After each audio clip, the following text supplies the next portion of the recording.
देखेंगे, समझेंगे। आज फिर मैं बहुत इंपॉर्टेंट इडियम्स, वोकैबुलरी का जो पार्ट है, जो वोकैबुलरी है आपको परेशान करती है, मैं डिस्कस करूंगा, शेयर करना चाहूंगा।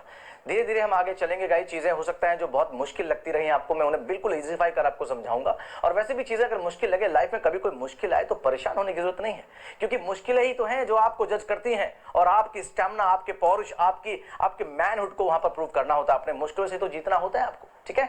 कभी भी चीजें मुश्किल लगे तो घबराने की जरूरत नहीं है, ठीक है। चलिए आगे चलते हैं। हाँ, मुश्किल से मुझे 2 पंक्तियां याद आई जो मैं आपके साथ शेयर करना चाहूंगा।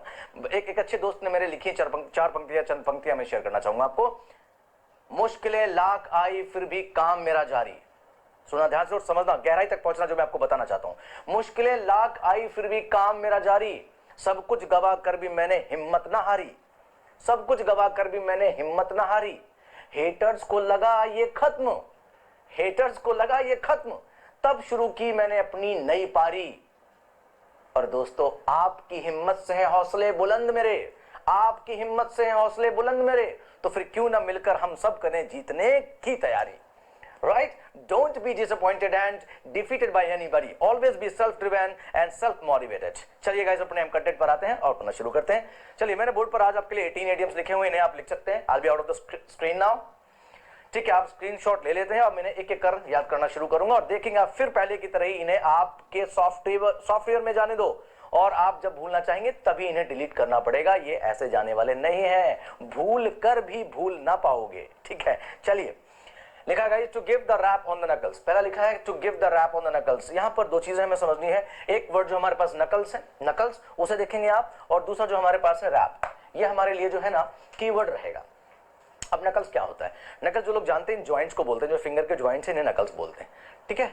और नहीं जानते तो मैं छोटी सी कहानी बताऊंगा। एक एग्जामिनेशन हॉल है, एग्जामिनेशन हॉल में आप बैठे हुए हैं और वहां आप नकल कर रहे हैं, कोशिश कर रहे हैं कि यहां वहां से देखकर कुछ पूछ लूं, शायद कुछ थोड़े मार्क्स आ जाए और मैं एग्जामिनेशन को क्लियर कर पाऊं। आप नकल कर रहे थे, तभी जो वहां जो इन्विजिलेटर है, जो निरीक्षक है, वो आता है और आपको रैप देता है। रैप का मतलब थप्पड़ मारता है। तुम नकल कर रहे थे, उसने रैप दिया, थप्पड़ मारा। तो उसने भला क्या किया? तुम नकल कर रहे थे, उसने तुम्हें रैप थप्पड़ मारा। इसका मतलब है कि उसने तुम्हें पनिश किया। रैप ऑन द नकल, समझ गए ना आप? नकल करने पर कोई तुम्हें थप्पड़ मारता है, रैप थप्पड़ मारता है, तो ये चीज हो गई क्या? इसका मतलब होता है to punish somebody, to punish, दंड देना, किसी को पनिश करना, ठीक है ना। To give the rap on the knuckles, याद रखेंगे आप। चलिए, सेकंड जो वीडियो में हमारे पास वो लिखा हुआ है to shout from the top of the roof, to shout from the top of the roof. अब इसका क्या मतलब हुआ, देखो जरा समझो। एक तो तुम शाउट का मतलब चिल्ला रहे हो, और वो भी कहां से? छत के टॉप पर जाकर। एक तो छत पर, उस पर भी टॉप पर जो है वहां पर पहुंच गए आप, वहां से चिल्ला रहे हो। अरे अगर आपने शाउट करना है, अगर घर के अंदर से भी आप शाउट करते हो तो भी बाहर आवाज आती है, लोगों को लगता है कि क्या ऐसा हो गया जो ये चिल्ला रहा है, और तुम चिल्लाते हो छत के ऊपर टॉप पर जाकर, भला क्यों? हाँ, तुम खुद चाहते हो कि इस बात का लोगों को पता चल जाए, क्योंकि घर के अंदर चिल्लाने से भी आवाज बाहर आती, लोगों को लगता है कि क्या हुआ, लोगों को जानकारी मिलती कि कुछ हो रहा है। लेकिन तुम खुद चाहते हो कि लोगों को इस बात का पता चल जाए, इसलिए तुम घर के अंदर से नहीं बल्कि टॉप पर आकर, छत पर आकर चिल्लाते हो। तो whenever somebody shouts from the top of the roof, इसका मतलब है he is announcing or publicizing something। किसी बात को अनाउंस करना, जग जाहिर कर देना, लोगों के बीच में उसे फैला देना और बता देना। समझ गए मेरी बात को? ठीक है ना। चलिए आगे देखते हैं।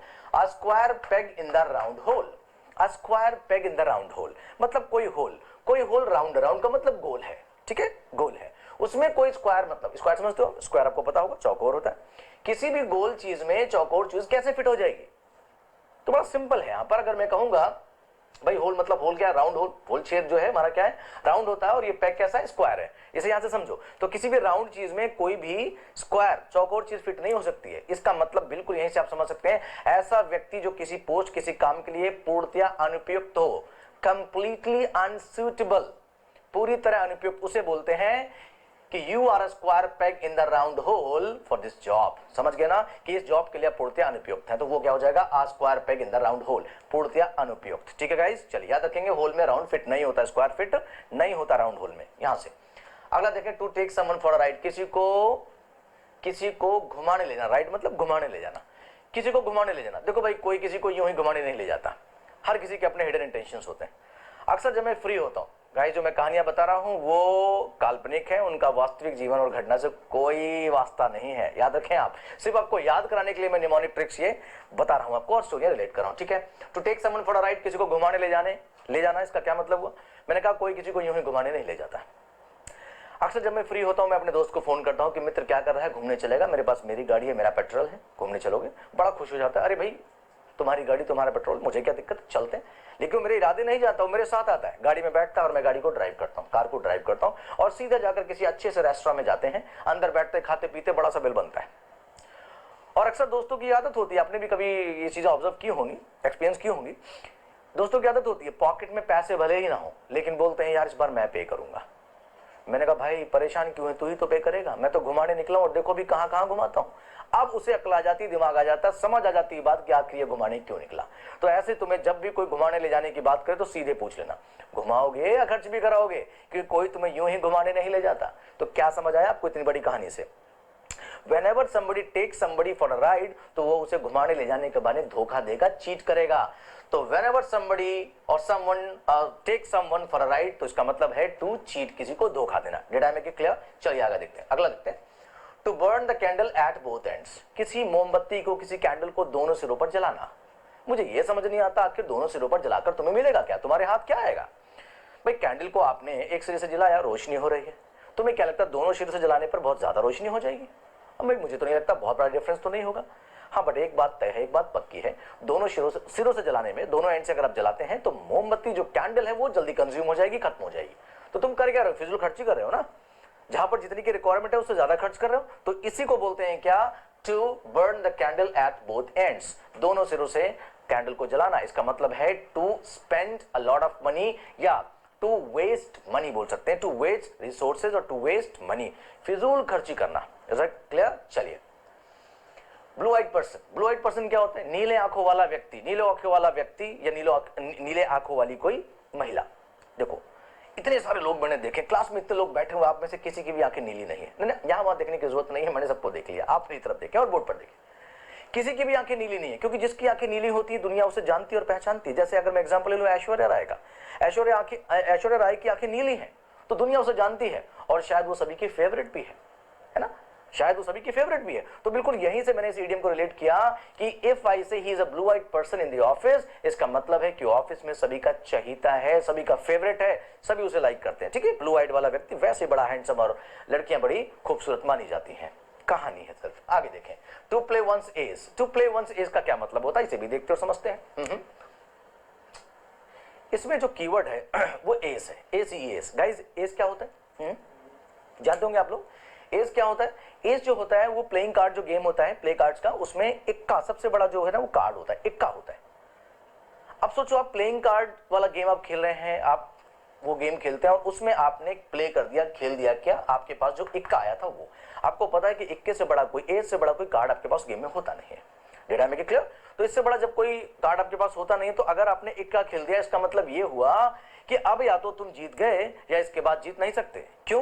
क्योंकि इससे बड़ा कोई कार्ड ही नहीं होता। तो वो तुम्हारा सबसे शक्तिशाली और अंतिम दांव होगा। तो whenever somebody plays his ace, इसका मतलब है वो अपना अंतिम और भरसक प्रयास कर रहा है, to try one's best and the last effort, to give one's best and the last effort. Did I make it clear? To give the best and last effort, इसका मतलब है अपना अंतिम सबसे बड़ा प्रयास कर लेना, to play one's ace. I hope clear हो गया होगा। चलिए आगे चलते हैं। To put the saddle on the right horse, to put the saddle on the right horse। देखो सैडल आप जानते हो क्या होता है? जो घोड़े पर बैठने के लिए हम लगाते हैं, कुछ लोग उसे काठी बोलते हैं, I don't know what do we call it in Hindi, I don't know what we call it in Hindi. देखते हैं, कोई नहीं। हॉर्स, घोड़ा, घोड़े पर आपने सैडल रखा, लेकिन किस घोड़े पर? राइट हॉर्स पर। इसका क्या मतलब हुआ, मैं समझाता हूं। देखिए अस्तबल में घोड़े बंधे होते हैं, सारे बैठे हैं, आराम कर रहे हैं, कोई कुछ खा रहा है, कुछ कर रहा है, तो उन्हें बड़ा अच्छा लगता है, वो आराम की अवस्था में एंजॉय कर रहे हैं। लेकिन जैसे ही किसी घोड़े पर आपने क्या रखा, अस्तबल, अब घोड़े को पता चल गया कि ये मालिक मुझ पर बैठेगा और मुझे ये ले जाएगा। अब अगर किसी घोड़े पर तुम बैठोगे तो उसके लिए तो तुम बोझ हो ना, उसके लिए बड़ा काम हो, उसके लिए परेशानी हो, दुख हो, दर्द हो, लेकिन तुम ये बोझ, ये दर्द, दुख देते जरूर हो, लेकिन ऐसे वैसे घोड़े को नहीं, राइट हॉर्स को। अब राइट हॉर्स को दुख देना, राइट हॉर्स पर बोझ रखना, उस पर सड़क रखना, इसका क्या मतलब है? इसका मतलब यह है कि तुम पनिश तो करते हो, काम तो लेते हो लेकिन उससे ही जिससे लेना चाहिए। तो इसका मतलब ये होता है to put the saddle on the right horse, घोड़े पर सैडल रखकर तुम उससे काम लोगे, एक तरह का पनिशमेंट दोगे। लेकिन आप यूं ही हर किसी घोड़े को पनिशमेंट नहीं दे रहे, आप राइट हॉर्स को दे रहे हैं। राइट हॉर्स का मतलब ये होता है यहां पर कि आप जो गिल्टी है, जो अपराधी है, उसे ही दंड देते हैं। To punish the guilty not the innocent. Did I make it clear? To punish the guilty not the innocent, यानी अपराधी को ही, जो अपराधी है उसे ही दंड देना और जो निर्दोष है उसे छोड़ देना, क्षमा कर देना। ठीक है गाइस, चलिए आगे देखते हैं। To have a sweet tooth, to have a sweet tooth, अब इसका क्या मतलब होता है? मीठा दांत होना। किसी का दांत मीठा होता है क्या? कभी टेस्ट किया आपने? टंग लगाकर, जीभ लगाकर टेस्ट किया? कभी नहीं। किसी का दांत मीठा नहीं होता है। लेकिन कुछ लोगों को मीठा खाने की बहुत बुरी आदत होती है और उस बुरी आदत को लेकर ही इडियम बनाया गया कि यार उसके पास तो कोई मीठा दांत है जो हर बार मीठा मांगता रहता है, मुझे मीठा चाहिए। तो to have a sweet tooth का मतलब होता है मीठे का बहुत शौकीन होना। To be fond of sweets, to be fond of sweets, मिठाइयों का, मीठे का बहुत शौकीन होना। ये हो गया आपका इडियम नंबर 9। ठीक है, चलिए अब हम आगे चलते हैं, इडियम नंबर 10 देखते हैं क्या लिखा है। Sorry guys, worth one salt, worth one salt. एक हिंदी में कहते हैं ना, एक होता है नमक हराम और एक होता है नमक हलाल। आप लोग जानते होंगे, नमक हराम वो होता है जो किसी के प्रति जो है वफादारी न दिखाए, और नमक हलाल वो होता है जो अगर उस आपने कभी उसकी मदद की, आप उसके काम आए हैं तो जरूर वो आपके बदले में काम आता है। राइट? तो ये चीज वहीं पर वर्थ वन सॉल्ट का यही मतलब होता है। क्या होता है? टू बी लॉयल, वफादार होना, वफादारी दिखाना, निभाना। टू बी लॉयल, वफादार होना, टू बी फेथफुल और लॉयल। अगला लिखा सैलेड डिश। सैलेड डिश में थोड़ी देर में बताऊंगा, जरा आपको सोचना होगा ये क्या होता, सोचेंगे आप, मैं अभी थोड़ी देर में बताऊंगा आपको, देखेंगे। 12 देखते हैं guys. To reinvent the wheel, to reinvent, यहां जो की है वो है री इन्वेंट। आप मुझे इतना बता दो कि इन्वेंट क्या होता है। इन्वेंट और डिस्कवर में डिफरेंस आपको पता है? डिस्कवर होता है किसी चीज को ढूंढ निकालना, वो चीज पहले से कहीं थी, कोई भी चीज, कोई भी जगह, कुछ भी। डिस्कवर का मतलब जो अभी तक कवर नहीं था, जिसे अभी तक लोगों ने नहीं ढूंढा, आपने उसे डिस्कवर कर लिया, ढूंढ लिया, खोज लिया। लेकिन इन्वेंट करने का मतलब है जो चीज पहले कभी एग्जिस्टिंग थी ही नहीं। You do something entirely knew that wasn't existing anywhere, that is called inventing. Did I make it clear? If you invent something, you do it for the very first time, nobody has done it so far. Invent कोई ऐसा काम कर देना, कोई ऐसी चीज कर देना, आविष्कार बोलते हैं हिंदी में, जो पहले कभी था ही नहीं। एक तो इन्वेंट बिल्कुल नया होता है, कोई काम पहली बार करना, तो तुम ये क्या करने जा रहे हो? री इन्वेंट, दोबारा आविष्कार करना। ये समझ में नहीं आता। अरे भाई, जिस चीज का आविष्कार हो गया उसे कैसे री इन्वेंट कर सकते हो? और फिर तुम कर क्या रहे हो री इन्वेंट? व्हील का। आपको पता, पहिया। मानव सभ्यता का, ह्यूमन सिविलाइजेशन का ये पहला इन्वेंशन था, मानव सभ्यता का ये पहला आविष्कार था। अरे दूसरा, तीसरा, चौथा हो, कोई भूल भी जाए, पहियों को सारे जानते हैं कि बहुत पहले इसका आविष्कार हुआ था और कोई कर चुका, आज तुम उसे आविष्कार उसका दोबारा करने जा रहे हो। You can do it, you can do it. तो whenever somebody tries to reinvent the wheel, इसका मतलब है वो एक निरर्थक और व्यर्थ प्रयास कर रहा है। निरर्थक और व्यर्थ प्रयास। इन्वेंट को कभी रीइन्वेंट नहीं कर सकते। टू रीइन्वेंट द व्हील का मतलब क्या हुआ? टू डू समथिंग यूजलेस और to try something uselessly. Did I make it clear? निरर्थक प्रयास करना, व्यर्थ प्रयास करना। आगे देखते हैं। To paper cover the cracks. अब ये क्या होता है? To paper cover the cracks, ये भी देखते हो, समझते हैं। देखिए, अचानक अज्यूम करो कि आप किसी दिन हॉल में, घर के अंदर आप बॉल खेल रहे थे, बॉल से खेल रहे थे, आपने बॉल थ्रो की और वो जाकर खिड़की पर, विंडो पर लग गई। उससे विंडो ब्रेक हो गया, उसमें जो ग्लास लगा था टूट गया। तुम्हें बहुत डर है कि पापा शाम को आएंगे, पिटाई कर देंगे। शाम को नहीं, रिमेंबर द प्रोनाउंसिएशन, शाम को आएंगे, पिटाई करेंगे आपकी। आपने कहा एक काम करते हैं, पेपर को लेकर फटाक से इस पर पेस्ट कर देता हूं ताकि किसी को दिखेगा नहीं कि ये टूट गई है, खिड़की टूट गई है, किसी को दिखेगा नहीं और फिर मैं बच जाऊंगा। तुमने क्या किया? पेपर को उठाया और उस विंडो पर जहां पर वो टूट गई है, ब्रोकन है, उस पर लगा दिया। पापा शाम को आए, बहुत गर्मी लग गई थी, पापा आए, शाम को गर्मी लग रही थी उन्हें, और हॉल में बैठे उन्होंने फैन ऑन किया। फैन बहुत तेजी चला और इतनी तेज चला कि जो पेपर आपने वहां लगा रखा था वो उड़ गया, और उड़ते ही जो ब्रोकन था ग्लास, जो खिड़की टूटी हुई थी, पापा को दिख गई। अब पापा ने तुम्हारी पिटाई शुरू कर दी। तो तुमने क्या किया? You paper cover the cracks. तुमने कोशिश तो की थी कि उस क्रैक को छिपाने की, लेकिन किससे? पेपर से कवर करके। तो whenever somebody paper covers the cracks, इसका मतलब है कि वो समस्याओं का टेम्परेरी सॉल्यूशन निकालता है, जो काम आ भी सकता है और नहीं भी। Did I make it clear? To find a temporary solution मतलब अस्थायी समाधान ढूंढ लेना, समस्या का अस्थायी समाधान ढूंढ लेना। Did I make it clear? To paper cover the cracks. Right guys, चलिए 13 हो गया। 14 को देखते हैं। To meet the trouble half way. To meet, मिलना, ट्रबल, समस्या, परेशानी से हाफ वे, आधे रास्ते ही। ये क्या अजीब इडियम बना दिया गया। मैं बताता हूं आपको। तुम्हें पता चला कि समस्या आ रही है, किसी ने बोला कि मुझे समस्या वहां दिख रही है, दिखी, मुझे रास्ते में दिखी और वो कह रही है कि तुम्हारे ही घर आ रही है, तुम्हारे दोस्त ने तुम्हें इन्फॉर्म किया, कहानी है सिर्फ निमोनिक है, ठीक है। तो तुम्हें बताया गया कि समस्या तुम्हारे घर ही आ रही, तुमने कहा एक काम करते से घर आने ही नहीं देते, रास्ते में ही जाता हूं, रास्ते में मिलता हूं और उसको वहीं निपटा देता हूं। तुम रास्ते में पहुंचे और समस्या जो थी वो आधे रास्ते तक आई, तुम वहीं मिले, उससे तुमने कहा समस्या बताओ, समस्या क्या है तुम्हें, क्या समस्या क्या है जो तुम मेरे पास चली आ रही हो, यही बताओ जो भी है, मैं तुम्हें घर नहीं आने दूंगा और यही आधे रास्ते ही मैं तुम्हें निपटाऊंगा, तुम्हारा समाधान मैं तुम्हें दूंगा। Did I make it clear? तो whenever somebody meets the trouble half way, इसका मतलब है समस्या के आने से पहले ही उसका समाधान निकाल लेना। आधे रास्ते ही आई और तुमने वहीं उसको समाधान कर दिया, उसका सॉल्व कर दिया, सोल्यूशन दे दिया। To meet the trouble half way का मतलब होता है to find the solution of the problem before it arrives, समस्या के आने के पहले ही समाधान निकाल लेना। To solve the problem before it arrives. Did I make it clear? चलिए आगे देखते हैं। To bring to the books, किताबों तक ले जाना। किताबों तक ले जाने का मतलब किसी को पढ़ने के लिए कहना। और मैं भी अच्छी तरह जानता हूं और आप भी जानते होंगे कि पढ़ने पढ़ाने में मन आपका लगता कम है ना।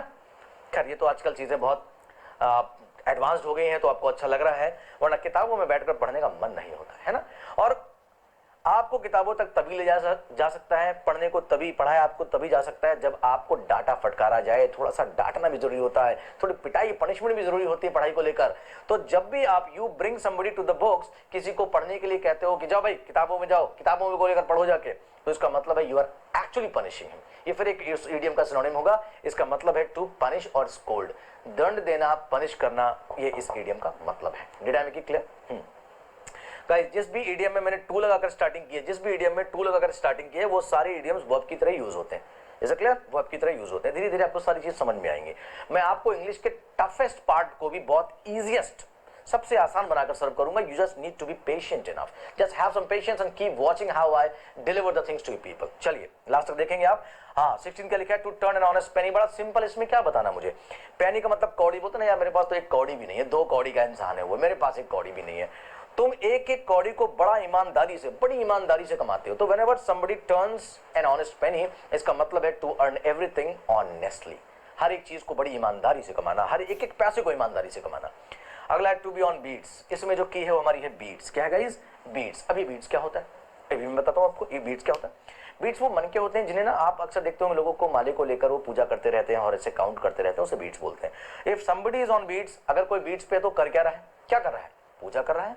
तो if I say he is on beats, इसका मतलब ही is worshipping. To be on beats का मतलब होता है पूजा पाठ करना, टू वर्शिप, पूजा पाठ करना।